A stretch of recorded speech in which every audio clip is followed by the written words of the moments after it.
My name is Caroline Sullivan. I'm 34 years old, and I work as a nurse in a major hospital in Atlanta. Last month, on the night of our first wedding anniversary, my husband and I were having dinner at the Capitol Grill in Buckhead Village. The room was supposed to be romantic, filled with soft lights and the smell of perfectly cooked steak. I thought it would be a perfect evening. But then a stranger suddenly stood up, pointed directly at me, and said loudly, "The baby she's carrying is mine." Before I could even react, my stepsister jumped to her feet and declared, "No, the baby I'm carrying is his." She slammed a piece of paper onto the table, a DNA test she claimed was real. The entire table went dead silent. Every eye turned toward me. My husband's face froze. My parents looked shocked. Or maybe not. In that moment, my perfect anniversary became the worst night of my life. Everyone believed them. My stepsister even demanded that my husband divorce me right there in front of everyone. But what happened next made the whole room gasp in disbelief. If you want to know how one DNA test and one anniversary dinner destroyed my family, and how the truth finally came out, then stay with me until the end. Please hit like and subscribe right now. Drop a comment below and tell me where you're watching from. I read every single one. Let's begin. It all started to click into place when I reflected on the events leading up to our anniversary dinner. Brandon had come home one evening looking serious after speaking with his financial advisor. He pulled me aside in our living room and shared the worrying update about my family. My father, Michael, and my stepmother, Diane, were facing severe financial difficulties, owing the bank nearly $2 million after a string of failed real estate investments that had collapsed due to shifting market conditions in Georgia. Veronica, my stepsister, was also dealing with significant career setbacks, having recently been let go from her marketing role following several months of underperformance. The situation was putting immense pressure on them, and it was obvious they were looking for a way to stabilize their finances quickly. Brandon, the founder of a successful investment firm in Atlanta, had always been incredibly supportive and loving toward me. His company managed millions in assets, and he had built a solid reputation through smart decisions and hard work. He had even helped cover some of Diane's medical expenses the previous year when she underwent a necessary procedure. His wealth provided us with security, including trust funds he had established to ensure our future together. As we talked about the news, I felt a wave of anxiety, wondering how this would affect our family dynamics. Yet I still hoped the anniversary dinner would bring everyone together in a positive way. We decided on the Capitol Grill in Buckhead Village for the celebration. The restaurant was conveniently located just a 20-minute drive from our home in the northern suburbs of Atlanta. It offered a private dining room with a beautiful view of the lush garden area and a table set with white roses that perfectly matched my preference for simple elegance. Brandon suggested inviting Dr. Robert Ellis, a major shareholder at the hospital where I worked, and a longtime colleague who had become a close friend over the years. The invitation would add a touch of professionalism and make the evening feel more special. I spent the following days preparing with a mix of nervousness and optimism. Brandon carefully selected an expensive bottle of Cabernet Sauvignon from his personal wine collection, knowing how much I enjoyed a good red wine with dinner. I chose a simple yet elegant black dress that made me feel confident without being overly flashy. When Veronica called to confirm her attendance along with the rest of the family, her voice sounded slightly off, as if she was distracted or perhaps hiding something. I attributed it to the stress she was under from her job loss, and didn't think much of it at the time. It was during this planning phase that I received a private phone call from Dr. Robert Ellis. He explained that a man named Scott had contacted him about creating a forged DNA test document. Dr. Ellis had pretended to agree with the request in order to gather concrete evidence. He had recorded their conversations and saved the email exchanges as proof. The doctor realized that my family was targeting Brandon's substantial assets through this scheme. Brandon and I discussed the revelation at length that same night. We both agreed that the best course of action was to play along with their plan for the time being, while quietly collecting more evidence to protect ourselves and bring the truth to light at the right moment. This decision left me feeling empowered rather than vulnerable, knowing we were one step ahead in the situation. The more I thought about it, the clearer the picture became. My family had always had a complicated dynamic since my father remarried. Diane had often compared Veronica to me in ways that highlighted her desire for her daughter to have a similar lifestyle. Michael, influenced by Diane's perspective, seemed to believe that aligning with Veronica's interests would benefit the entire family in the long run. Brandon's company and his financial success made him a target for their desperation. The trust funds and inheritance structures he had set up were protected under Georgia law, which required court approval for any major changes and didn't allow easy transfer without consent. This made their plan even more risky, but they appeared determined to try. As the days passed, I found myself reflecting on how Brandon had always prioritized our relationship. He never hesitated to support me through my nursing shifts or family issues. His investment firm specialized in high-net-worth clients, and he had built a reputation for integrity. The idea that my family might try to exploit that reputation through false claims made my stomach turn. Yet with Dr. Robert Ellis on our side, we had a reliable ally. The doctor had explained the legal risks involved in falsifying medical records under Georgia law, including potential misdemeanor charges and loss of professional license. Brandon and I planned to use this information strategically. The preparation for the dinner continued with small but meaningful details. Brandon double-checked the reservation to ensure the private room was available. I arranged for the white roses to be fresh and arranged beautifully on the table. We discussed the menu in advance, choosing dishes that everyone would enjoy. Veronica's call had left a lingering feeling of unease, but I pushed it aside to focus on making the evening special. Dr. Robert Ellis's call had changed everything, giving us the upper hand. We decided to keep our knowledge secret and let the events unfold naturally. This approach allowed us to gather more evidence without raising suspicion. By the time the day of the dinner arrived, I felt a strange sense of calm mixed with anticipation. Brandon reassured me that no matter what happened, we would face it together. His strength and love gave me the confidence to move forward. The background of my family's financial troubles had set the stage for what was to come, but we were ready. The choice of the restaurant and the guest list had been made with care, and the plan to play along was in motion. It was a difficult decision, but one that felt necessary given the circumstances. To make sure everything was perfect, Brandon reviewed the wine list again and confirmed the Cabernet Sauvignon would pair well with the steak we planned to order. I spent time choosing accessories that complemented my dress, keeping everything understated. The garden view at the restaurant was one of the reasons we picked it, as it provided a peaceful backdrop for what we hoped would be a memorable night. Dr. Robert Ellis accepted the invitation promptly, mentioning how much he appreciated the opportunity to join us. His presence would add another layer of support given his role as a shareholder and his knowledge of the hospital environment. As I prepared the final details, I couldn't help but think about the legal aspects involved. Georgia law was clear on paternity issues requiring actual DNA evidence for any claims, and making false statements in medical records a serious offense. Brandon's trust funds were structured to protect our assets from external claims without proper court proceedings. This knowledge gave us an edge. The financial troubles my family faced had pushed them to this point, but we were determined to handle it with care. The call from Veronica had been brief, but her tone stayed in my mind. Dr. Robert Ellis's information was the key piece that changed our approach.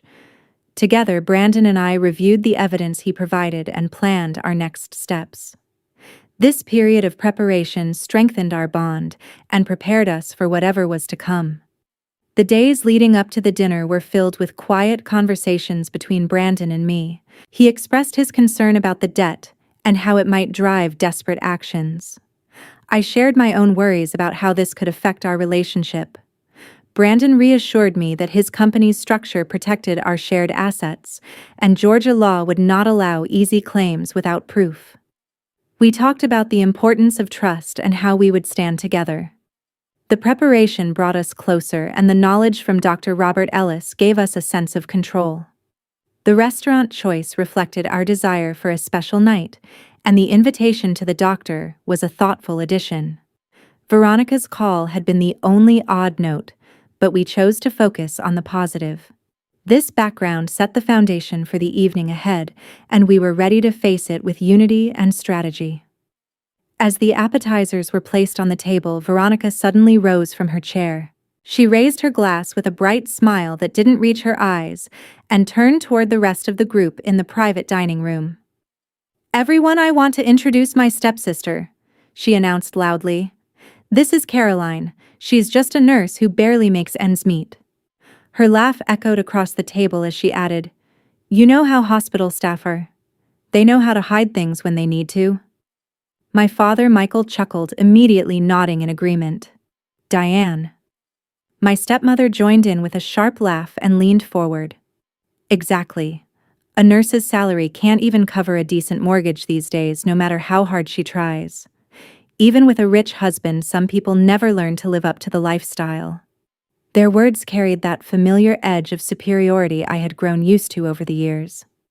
Scott, seated right beside Veronica, didn't miss the opportunity. He leaned back in his chair and tossed in a few casual remarks about certain people who work in hospitals and the kind of secrets they keep. His tone was light, but the implication hung heavy in the air. A couple of the other guests at the table offered polite, awkward chuckles following the lead of my family. I kept my expression calm, forcing a small smile as I looked down at my plate. Arguing would only make things worse, so I stayed silent and let the moment pass. Inside, though, the sting was real. Brandon tried to steer the conversation in a different direction, mentioning the quality of the food and asking about everyone's week. Veronica, however, wasn't finished. She continued speaking about the differences between us, highlighting how some people struggled, while others knew how to seize opportunities. Diane leaned closer to Michael and whispered something I couldn't quite hear, but the satisfied look on her face told me enough. She clearly believed Veronica deserved better than what I had. Michael nodded along his expression, showing the same dismissive attitude he often displayed when Diane influenced his thinking. The atmosphere in the private room shifted noticeably. What had started as a celebratory dinner now carried an undercurrent of tension that everyone could feel. Veronica kept the spotlight on herself, gesturing with her hands as she elaborated on how certain professions limited one's potential. She made sure to contrast my job with the kind of life she imagined for herself. Scott added another vague comment about people who worked late shifts and the stories they could tell. The laughter from my parents grew a bit louder, encouraging her to go further. I maintained my composure, nodding occasionally as if the comments didn't bother me. Brandon's hand found mine under the table for a brief moment, a silent show of support. He attempted once more to change the subject, asking Dr. Robert Ellis about recent developments at the hospital. Veronica interrupted smoothly, bringing the focus back to the supposed differences between sisters and how some people simply settled for less. Diane continued her quiet remarks to Michael, emphasizing how Veronica had always been the more ambitious one. The way she spoke suggested she saw this dinner as a chance to push her daughter forward. Michael listened attentively, his responses showing he was fully aligned with her viewpoint. The rest of the table exchanged glances, some uncomfortable, with the direction the conversation had taken. Veronica's voice remained confident as she described the challenges of certain careers compared to others that offered more freedom. Scott chimed in again with another indirect reference to hospital life and the things that went on behind closed doors. More polite laughter rippled around the table, though it sounded increasingly forced. I continued to smile politely, refusing to engage in the exchange. The humiliation was public, but I had learned long ago that reacting only fueled their satisfaction.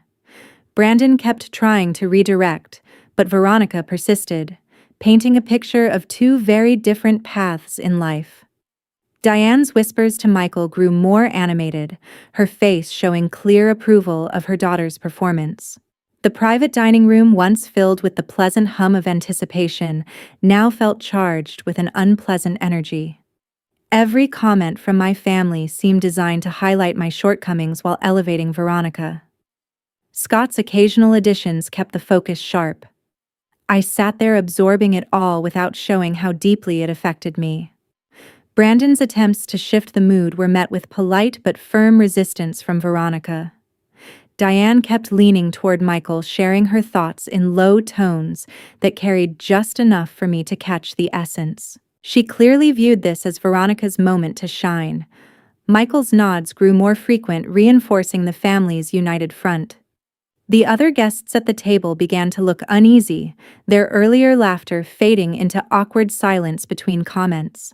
Veronica wrapped up another point about ambition and opportunity, her eyes occasionally flicking toward me with a satisfied gleam. Scott added one final vague remark before settling back in his chair. The appetizers sat mostly untouched as the weight of the conversation settled over the table. I maintained my calm exterior even as the public belittling continued. Brandon stayed close, his presence a quiet anchor. The family dynamic on display was painfully familiar, yet this evening felt particularly pointed. The Chinook had been delivered openly, and my family showed no signs of stopping. Their reactions revealed the depth of their resentment and the lengths they were willing to go to make their point. I held my smile, determined not to give them the satisfaction of seeing me crumble. The dinner had barely begun, but the tone had already been set in the most public way possible. The mood around the table grew noticeably heavier as Scott fixed his gaze on me.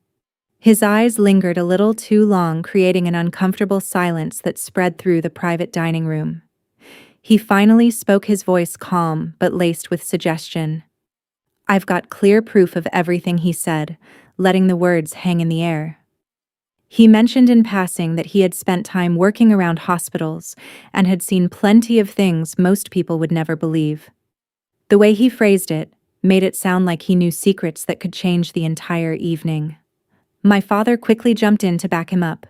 "We've known about this for a while now," Michael said, his tone matter of fact. Diane nodded vigorously beside him, adding that Veronica had always deserved a better life than the one I seemed content with. Their comments carried a sharp edge, suggesting I had somehow fallen short of what the family expected. Brandon remained quiet, but I could tell from the slight tension in his jaw that he was taking in every single word, committing them to memory without showing much reaction on his face. Veronica smiled sweetly and rested her hand on Scott's shoulder, the gesture making them appear unusually close. The familiarity in her touch sent a strange feeling through me, though I kept my expression neutral. I had known their plan in advance, so I focused on staying composed and not giving anything away. The other guests at the table began exchanging quiet whispers, their discomfort becoming more obvious with each passing moment. Diane leaned closer to Michael and murmured something under her breath. From the satisfied look on her face, I could guess she was telling him their strategy was working exactly as intended. Michael responded with a small nod, his eyes shifting between Veronica and me. The atmosphere in the room felt thicker now, the earlier light conversation replaced by an undercurrent of expectation and unease. Scott continued speaking in vague terms, dropping hints about evidence he claimed to possess without revealing details. He circled back to his supposed experience near medical environments, implying he had access to information that others lacked. Veronica encouraged him with small laughs and approving glances, reinforcing the idea that she and Scott were on the same page. My stepmother watched the exchange with clear approval, occasionally adding a comment that painted Veronica as the one who truly understood how to improve her situation. I sat still, offering only polite nods when necessary. The public nature of their remarks made the tension rise steadily, yet I refused to show how much it affected me. Brandon's silence spoke volumes. He was observing everything carefully, his calm exterior hiding the calculations I knew were running through his mind. The rest of the table grew quieter, the whispers becoming more frequent as people tried to make sense of the shifting dynamics. Diane kept her voice low as she continued speaking to Michael, her words carrying just enough for me to catch fragments about Veronica finally getting what she deserved. Michael listened intently, his responses showing full agreement with his wife's perspective. Scott maintained his steady gaze, adding another layered comment about hidden truths and the consequences of certain choices. Veronica's hand remained on his shoulder, the gesture becoming more pronounced as the conversation progressed. The private room, once filled with the clink of silverware and light chatter, now felt dominated by the weight of unspoken accusations. Every vague statement from Scott built the pressure, while my family's supportive reactions made their position unmistakably clear. I maintained my calm facade, drawing on the knowledge that we had prepared for this moment. Brandon stayed composed beside me, his presence steady even as the atmosphere continued to deteriorate. More whispers circulated among the guests. Some shifted uncomfortably in their seats, clearly unsettled by the direction the dinner had taken. Diane's murmurs to Michael grew slightly more animated, her excitement barely contained. Veronica smiled wider, clearly enjoying the attention, and the way Scott's words seemed to validate her stance. The tension kept climbing, each new remark adding another layer to the uncomfortable scene unfolding at the table. Scott paused briefly before offering yet another indirect reference to the proof he held. The way he spoke suggested he was building towards something significant without crossing into direct territory. My stepsister leaned in closer to him, her body language reinforcing their apparent alliance. Diane watched with evident pride while Michael continued to nod along, fully aligned with the unfolding narrative. The entire group seemed caught in the rising discomfort, waiting to see what would happen next. I kept my breathing even and my face neutral, refusing to let the mounting pressure show. Brandon's quiet vigilance reassured me that he was fully aware of every nuance. The dinner had moved far beyond a simple celebration, and the family's coordinated effort to highlight supposed differences was becoming impossible to ignore. The atmosphere crackled with anticipation as Scott prepared to push the conversation further, his next words likely to escalate the situation even more. The tension in the private dining room thickened even further as Scott pushed back his chair and stood up. He pointed directly at me, his voice loud enough for everyone to hear. "The baby she's carrying is mine," he declared. Before the words had fully settled, Veronica shot to her feet beside him. "No," she said sharply, her tone full of conviction. "The baby I'm carrying is his." She held up a folded document and slapped it onto the table. "This DNA test proves it. We had it done properly." Michael and Diane immediately voiced their support. My father nodded firmly and said they had known about the situation for some time. Diane added that Veronica deserved a far better life than the one I had managed to build, even with a wealthy husband. They both insisted that the evidence was clear and that Brandon should divorce me right there at the table. They claimed the entire plan had been in motion for months, so Veronica could finally have the future she was entitled to. The other guests in the private room froze in shock. Several heads turned toward our table, eyes wide with disbelief. A few diners at nearby tables even paused their own conversations to look over. The air felt suddenly heavy, as if the entire restaurant had gone quiet. Brandon's face paled, but he kept his posture straight and his expression controlled. I could see the storm behind his eyes, yet he remained composed, processing everything without immediate outburst. Veronica stared at me with unmistakable triumph in her gaze, her chin lifted in satisfaction. The look on her face suggested she believed she had already won. I felt a sharp jolt of shock run through me, the kind that makes your stomach drop and your thoughts race. Still, I stayed seated and silent, drawing on the knowledge that Brandon and I had prepared for this exact moment. The calm I displayed came from strategy, not indifference. Diane smiled with clear satisfaction, her eyes shining as she glanced at Veronica. She seemed convinced that her daughter was finally about to step into the kind of life she had always wanted for her. Michael reinforced the demand, repeating that the proof was undeniable and that action needed to be taken immediately. Their united front made the accusation feel even heavier, as if the whole family had rehearsed the scene. Scott remained standing, his fingers still pointed in my direction for emphasis. He nodded along with Veronica's words, adding that the document left no room for doubt.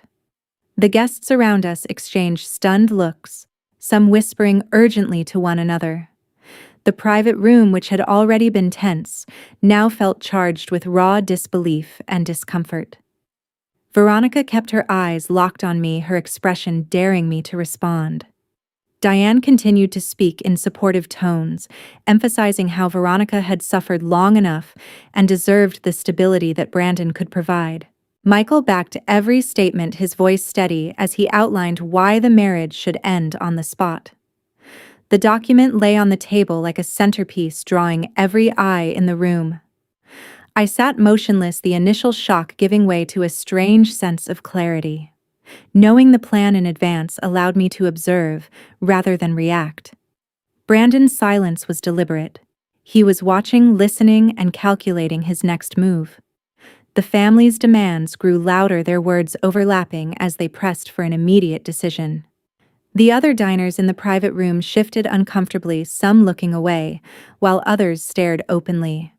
The accusation had landed with full force, turning what should have been a celebration into a public confrontation. Veronica's triumphant smile never faded. Diane's satisfied expression showed how deeply she believed in the outcome. Michael's firm support completed the picture of a family acting in unison. Scott finally lowered his hand, but remained standing, his presence adding weight to the claim. The DNA paper stayed prominently displayed, its folded edges catching the light from the overhead fixtures. Brandon's face stayed pale, yet his breathing remained even. I kept my hands folded in my lap, refusing to let the moment break me. The demands for divorce echoed again from Michael and Diane, their voices blending into a chorus of insistence. Veronica reinforced the point, reminding everyone that the evidence was irrefutable. The room felt smaller, the walls closing in as the weight of the accusation settled over the table. Guests exchanged glances, clearly unsure how to respond to the unfolding drama. Diane's smile widened as she looked at her daughter, her pride evident. Michael repeated the call for action, stating that delaying would only prolong the inevitable. Veronica's hand rested on the document, claiming ownership of the truth it supposedly held. The entire scene played out with calculated precision, each family member contributing to the pressure. I remained seated, the shock still coursing through me but tempered by preparation. Brandon's calm exterior held firm, though I knew the wheels in his mind were turning rapidly. The paternity accusation had reached its peak, filling the private dining room with disbelief and tension that showed no signs of easing. A heavy silence fell over the private dining room and stretched for what felt like an eternity. No one seemed willing to break it at first. Forks remained still, glasses untouched. The weight of the accusations lingered in the air like smoke. Then Dr. Robert Ellis, the shareholder at the hospital who had been invited by Brandon, cleared his throat softly. He leaned forward slightly, his eyes meeting mine with quiet intensity. "I feel as though I have encountered you in a moment of great significance." He began, his voice steady but thoughtful. He paused, choosing his words with care. "There was a time when our paths crossed under circumstances that left a deep impression on me." He mentioned almost in passing that he had received an unusual request from Scott a couple of months earlier. The remark was light, yet it carried an undercurrent that made the table shift uncomfortably. Brandon hesitated for a fraction of a second, his fingers tightening around his water glass. I knew he was waiting for the right moment, his mind working through every possibility. He remained outwardly calm, but the subtle change in his posture told me he was fully alert. Michael attempted to interrupt, offering a quick explanation that tried to downplay the doctor's words. Diane joined in, her tone defensive, as she suggested the comment was nothing more than coincidence. Scott sat motionless in his chair, his earlier confidence replaced by careful silence. Veronica tried to maintain a composed expression, but the slight tightening around her mouth betrayed her unease. The atmosphere in the room grew even more oppressive, the earlier tension now layered with uncertainty. Guests exchanged uneasy glances, unsure how to respond to the shift in conversation. Dr. Robert Ellis paused again, as if gathering his thoughts. He looked directly at me once more, his expression serious yet kind. The quiet stretched on, broken only by the faint clink of ice in someone's glass. Michael tried to speak again, but the doctor raised a hand, gently signaling he was not finished. Diane's face showed a flash of irritation, quickly masked by a forced smile. The doctor continued speaking in measured tones, describing a vague but powerful memory of a critical situation. He did not elaborate fully, but the way he spoke suggested the recollection was personal and meaningful. Brandon watched him closely, his hesitation giving way to focused attention. Veronica's attempt to keep her face neutral was beginning to crack, small signs of strain showing through. The silence that followed each of the doctor's pauses felt heavier than the last. Scott remained quiet, his eyes fixed on the table. Michael and Diane exchanged quick looks, clearly trying to find a way to steer the conversation back under control. The other guests in the private room sat frozen, their attention locked on the unfolding scene. The air seemed thicker, every breath noticeable in the stillness. Dr. Robert Ellis stopped once more, his fingers tapping lightly on the edge of the table as he appeared deep in thought.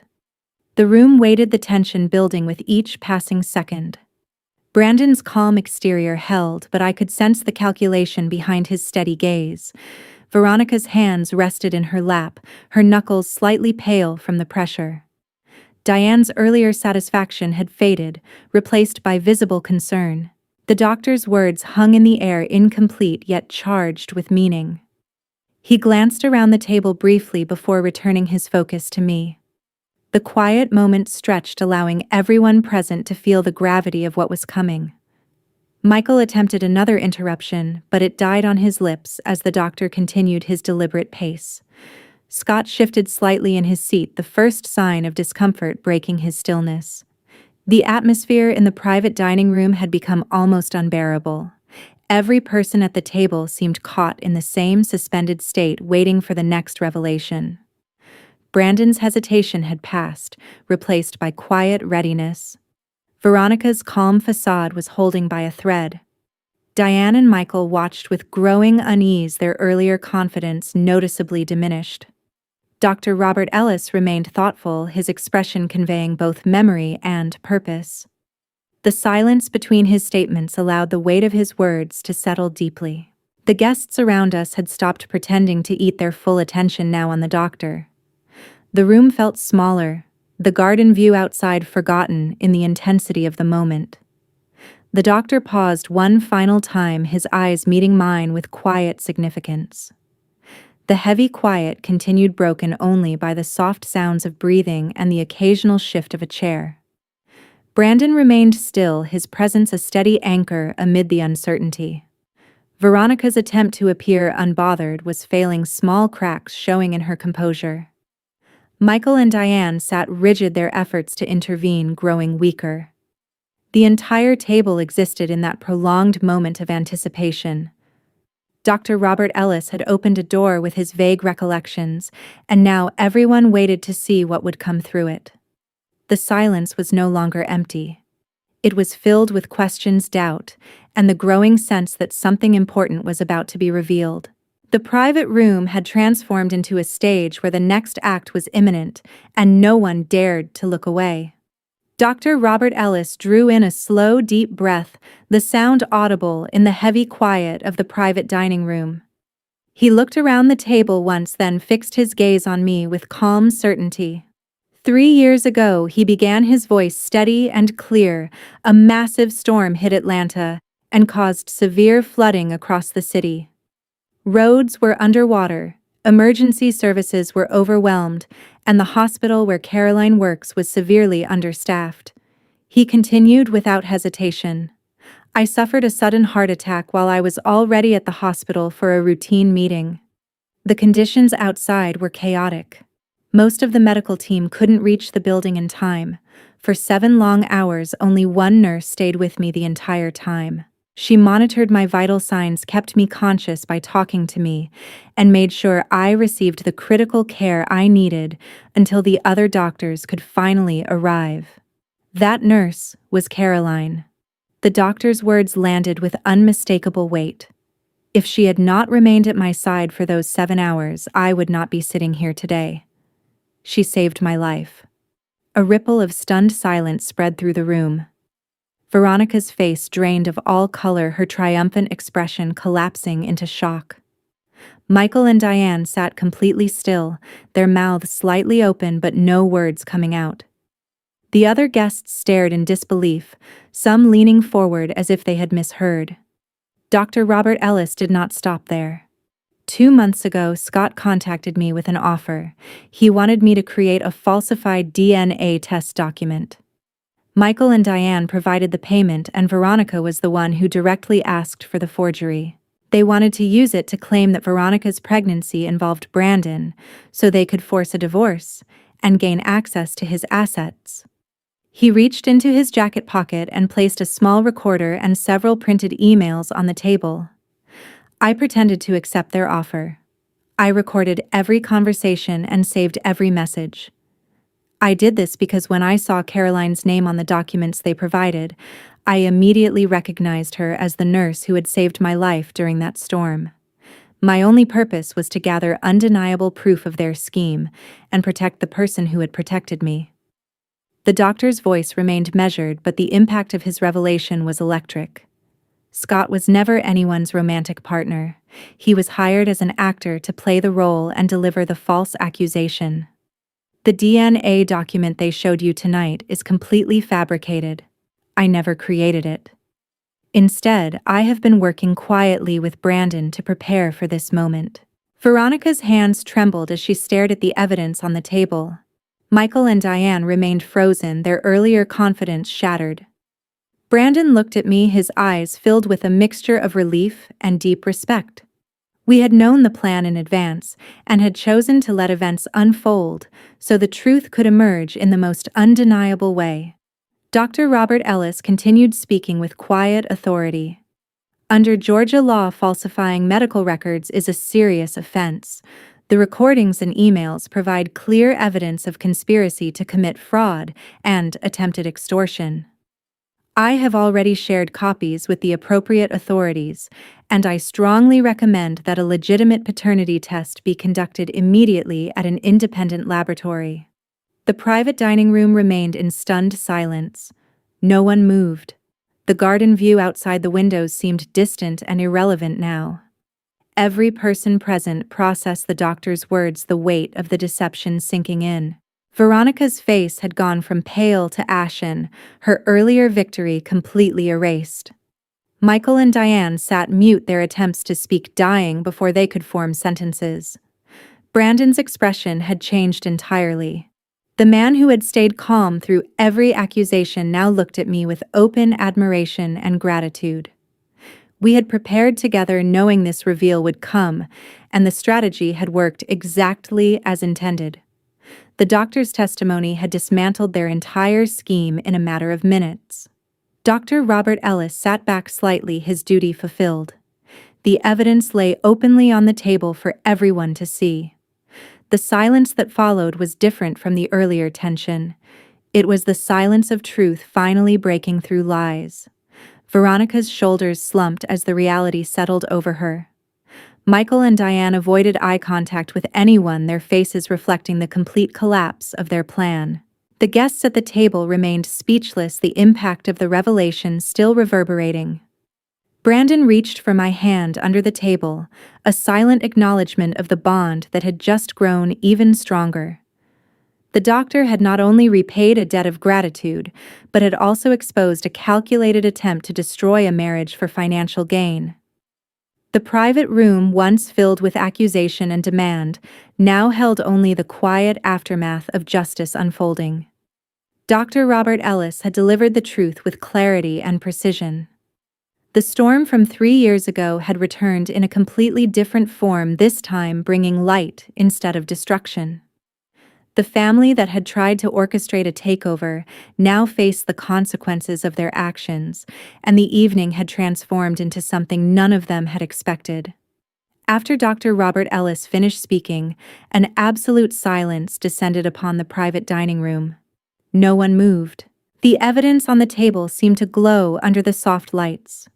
Brandon slowly rose from his chair, his posture straight and his gaze steady. He looked directly at Veronica, Michael, Diane, and Scott, his voice calm yet firm when he finally spoke. "I will not be divorcing Carolyn," he said clearly. "I believe in the truth, and I believe in the love we share. That has not changed." He turned his attention to Veronica and Scott. "You will both take a legitimate paternity test at an independent laboratory immediately. The results will show this child is not mine, and under Georgia law, I have no financial responsibility whatsoever." Brandon's tone left no room for argument.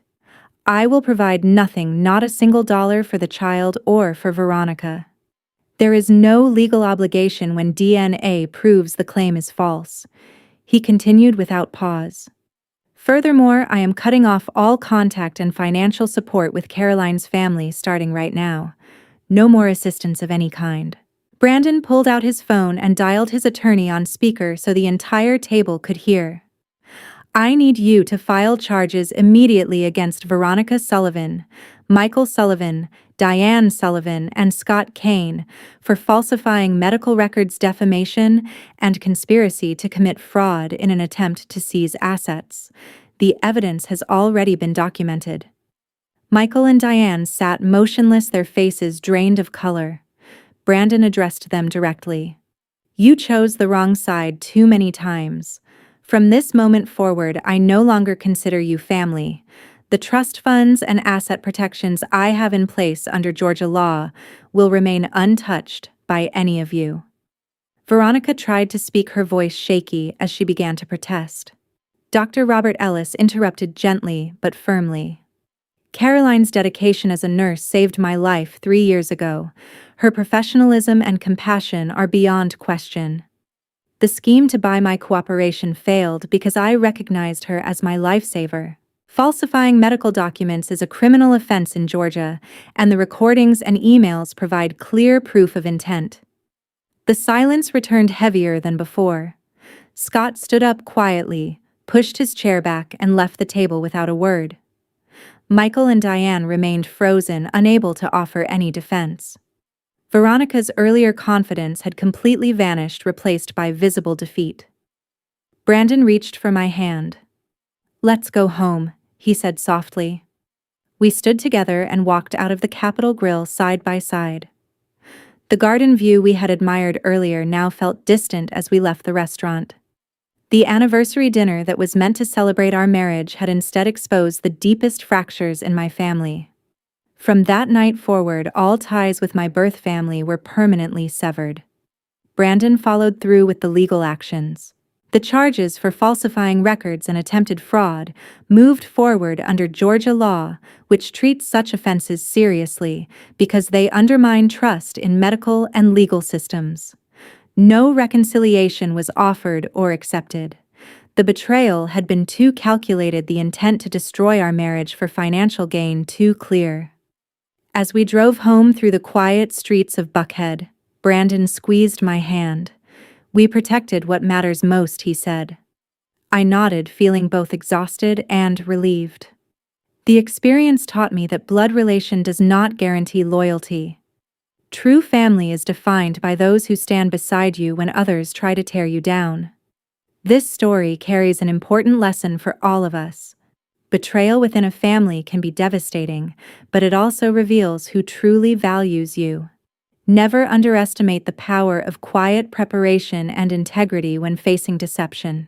Sometimes the greatest strength comes from refusing to play the victim and instead choosing truth and unity with the person who truly loves you. What do you think about Caroline's decision to let the plan unfold? Would you have confronted them immediately or waited like she did? Have you ever experienced a family betrayal that changed everything? Share your thoughts in the comments. I read every single one. Stories like this remind us that real justice often comes not from loud arguments but from patience and proof. Thank you for staying until the end.